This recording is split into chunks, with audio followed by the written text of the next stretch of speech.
तो यह बजट देश को तीसरी आर्थिक महाशक्ति जल्द बनाने की दिशा में एक बड़ा कदम होगा। लेकिन सबसे महत्वपूर्ण यह है कि लीक लीक गाड़ी चले, लीके चले कपूर, लीक छाड़ी तीने चले सायन सिंह सपूर। बिहार को विकास के रूप में नए नए आयाम करने के लिए माननीय प्रधानमंत्री जी को महामहिम राज्यपाल जी ने भी जो आभार और धन्यवाद दिया है। मैं इसलिए कह रहा हूं कि लीक से हट करके बजटीय व्यवस्था की गई और एक नए फ्रेमवर्क में आया कि समावेशी विकास, आत्मनिर्भर भारत और ग्रीन ग्रोथ, ये तीन बुनियाद इस बजट के हुए। नमस्कार, मेरा नाम प्रिंस मिश्रा है। स्वराज पोस्ट देख रहे हैं। देखिए, एनडीए के तमाम घटक दल के द्वारा जो आज बैठक की गई है। कल आपको पता है लोकसभा में जो है बजट पेश किया गया। बिहार को जो है निराशा हाथ लगी है, उसके बावजूद भी जो है लगातार जो तमाम एनडीए घटक के जो पार्टी है उन्होंने स्पष्ट रूप से कहा है कि जो बजट पारित हुआ है वो बिहार के हित के लिए है, देश के हित के लिए है। लेकिन अब विपक्ष सवाल खड़ा कर रही है कि जो है बिहार को कुछ नहीं मिला। जो चुनावी समय में जो है उन्होंने वादा किया था विशेष बजट को लेके या अन्य चीज़ों को लेकर, वो लोग जो घटक दल के नेता हैं उन्होंने स्पष्ट रूप से कहा है बिहार को अच्छा खासा फायदा पहुंचेगा। बीजेपी के जो प्रदेश अध्यक्ष हैं संजय सरावगी या जदयू के जो मुख्य प्रवक्ता है नीरज कुमार और वहीं जो है एलजेपीआर के जो है प्रवक्ता है राजू तिवारी, और हम पार्टी से भी थे। और वहीं बता दें कि जो है उपेंद्र कुशवाहा रालोमो उनके पार्टी से भी थे लोग। उन्होंने स्पष्ट रूप से कहा है कि हम लोग जो है इस बजट का जो हम लोग स्वागत करते हैं और निश्चित तौर पे आगे आने वाले समय में इसको जो है बेहतर तरीके से लाया जा सकता है। पहले सुनवा रहे कि क्या कुछ कर रहे हैं। पढ़ाई करने वाले छात्रों के लिए भी यह विशेष सुविधा इस बजट में दिया गया है। जब हम बोलते हैं कि रोजगार के साधन ज्यादा से ज्यादा सृजन होंगे, तो जो एमएसएमई लघु सूक्ष्म मध्यम उद्योग को बढ़ावा दे रहे हैं, तो बिहार में सबसे ज्यादा लघु मध्यम और सूक्ष्म उद्योगी है। इससे बिहार को विशेष फायदा इससे होने वाला है। जो जीवन रक्षक दवाइयां हैं उस दवाइयों में को भी सस्ता किया गया है, चाहे वह उसमें कैंसर के कुछ दवाइयां हो, जूते चप्पल रोजमर्रा के कुछ सामान हो, इन लोगों इस सब को भी कर में छूट देकर इनको भी सस्ता करने का प्रावधान दिया गया है। इसलिए यह बजट जो है देश को, जो माननीय प्रधानमंत्री जी की सोच है, विश्व में चौथी आर्थिक महाशक्ति हमारा देश बन चुका है। चौथी से उन्होंने कहा है कि तीसरी आर्थिक महाशक्ति जल्द ही हमारा देश बनेगा। तो यह बजट देश को तीसरी आर्थिक महाशक्ति जल्द बनाने की दिशा में एक बड़ा कदम होगा। और पूरे देश को, जब मैं बोलता हूं कि रक्षा बजट 1 लाख करोड़ बढ़ाया गया, 15% बढ़ाया गया, तो भारत विश्व में चौथा, रक्षा के मामले में चौथा सैन्य महाशक्ति है। तो हमारा देश विश्व में आज चौथी आर्थिक और सैन्य महाशक्ति के रूप में खड़ा है। आने वाले समय में और हमारी सैन्य शक्ति भी मजबूत होगी, आर्थिक शक्ति भी मजबूत होगी। और जब भारत आगे बढ़ेगा तो निश्चित रूप से उसमें बिहार भी आगे बढ़ेगा। बिहार में रोड कनेक्टिविटी से लेकर आधारभूत संरचनाओं को भी मजबूत करने में इस बजट में प्रावधान किया गया है। तो एक बार पुनः माननीय प्रधानमंत्री जी को, माननीय निर्मला सीतारमण जी को, साथ साथ देश में जो एनडीए की सरकार है उनके प्रति बहुत बहुत शुभकामना, धन्यवाद देते हुए, और इस बजट की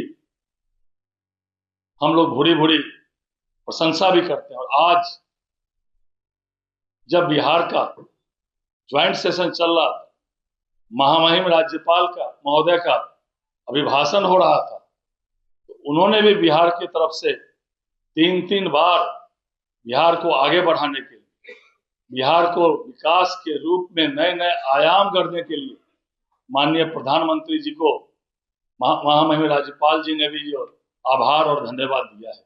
उसमें विस्तार से जाने की जरूरत नहीं है, लेकिन सबसे महत्वपूर्ण यह है कि लीक गाड़ी चले, लीके चले कपूर, लीक छाड़ी तीने चले सायन सिंह सपूत। ये जो बजट का आप हर वर्ष एक नए फ्रेमवर्क में आता है, यह गौरतलब है। मैं इसलिए कह रहा हूं कि लीक से हट करके बजटीय व्यवस्था की गई और एक नए फ्रेमवर्क में आया कि समावेशी विकास, आत्मनिर्भर भारत और ग्रीन ग्रोथ, ये तीन बुनियाद इस बजट के हुए। इसके अलावा माननीय संजय सरावगी जी ने यह बताया कि बिहार जैसे राज्य को क्या इससे लाभ होगा। अब ग्रामीण और शहरी असमानता कैसे घटेगी, पलायन कम कैसे होगा। तो छोटे शहरों को नए विकास के केंद्र, नए डेवलपमेंट सेंटर के रूप में विकसित करने की केंद्र सरकार की योजना है, तो उसका हमको लाभ मिलेगा। हर जिला में एक ट्रामा सेंटर बनाने की बात इस केंद्रीय बजट में किया गया है। बुजुर्ग आबादी की जरूरत पर ध्यान रखा गया है और दो बात की ओर हम ध्यान आकर्षित करना चाहते हैं।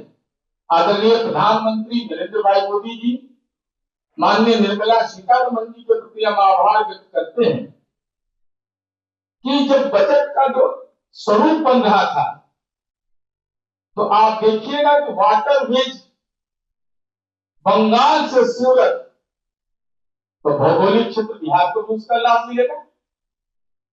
बिहार होकर ही गुजरेगा वो वाटरवेज, इसका लाभ हमको मिलेगा।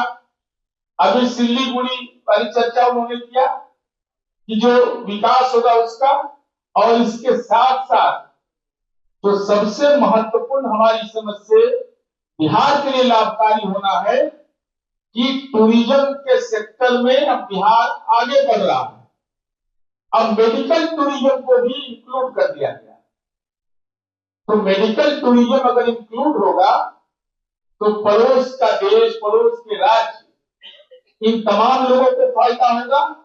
और ये दीर्घकालिक सोच, ये आज के लिए नहीं, विकसित भारत बनाने की परिकल्पना को साकार रूप देने में यह बजट महत्वपूर्ण भूमिका अदा करेगा। और सर्विस सेक्टर को इतना इंफोसिस पहली बार किया गया है, चाहे टूरिज्म का क्षेत्र हो, हेल्थ का सेक्टर हो, देखभाल की सेवाएं हो, बायो फार्मा हो, वस्त्र हो। इसके अलावा बिहार जो शिक्षा के क्षेत्र में लगातार एक नए मानक स्थापित कर रहा है, अभी उच्च स्तरीय शोध संस्थान की बात केंद्र सरकार ने की है, रिसर्च इंस्टीट्यूट का, तो उसका भी लाभ हमको बिहार को मिलेगा। इसलिए समग्रता में आप जब देखिएगा तो यह केंद्रीय बजट जो निर्मला सीतारमण जी ने तीन कर्तव्य जो संजय सरावगी जी ने बताया, और कर्तव्य को पूरा करने की जो पूरी कार्य योजना है, वह कार्य योजना यह बताता है कि देश के संघीय ढांचा, केंद्र और राज्य दोनों के बीच बेहतर कैसे समन्वय रहे, पूंजीगत व्यय कैसे उसका बढ़े, इन तमाम मुद्दों को केंद्रित किया गया है। तो हम समझते हैं कि ये देश में केंद्रीय बजट जो हमारा पेश हुआ है, जिसका स्वागत बिहार एनडीए के नेताओं ने किया, माननीय मुख्यमंत्री नीतीश कुमार जी ने किया। इसके साथ ही साथ आम आवाम, चूंकि बिहार के भी निर्माण के क्षेत्र में हो रहे विकास और मानव विकास सूचकांक की चुनौतियों में पूरा करने में यह बजट महत्वपूर्ण भूमिका अदा करेगा। तो बिहार के एनडीए के घटक दल की ओर से, जनता दल यू की ओर से, बिहार के 14 करोड़ लोगों की आवाम की आकांक्षा के अनुरूप और महामहिम के अभिभाषण में आज आदरणीय प्रधानमंत्री जी से केंद्र सरकार के प्रति जो आभार व्यक्त किया जाना, यह केंद्र और राज्य के बेहतर संबंध का एक नमूना है और हम समझते हैं कि बिहार के विकास पर यह गति देगा। धन्यवाद, आभार। 2024 में माने थे हम लोग, 2005 में। हम जो पूछ रहे सो बताइए। नीति आयोग ने अपने मापदंड में बदलाव कर दिया। जब नीति आयोग ने मापदंड में बदलाव कर दिया तो आज का जो डेवलपमेंट का मॉडल है ना, उसको समझिए। ये समझना बहुत जरूरी है कि विभिन्न स्कीम सेंट्रिक होता है।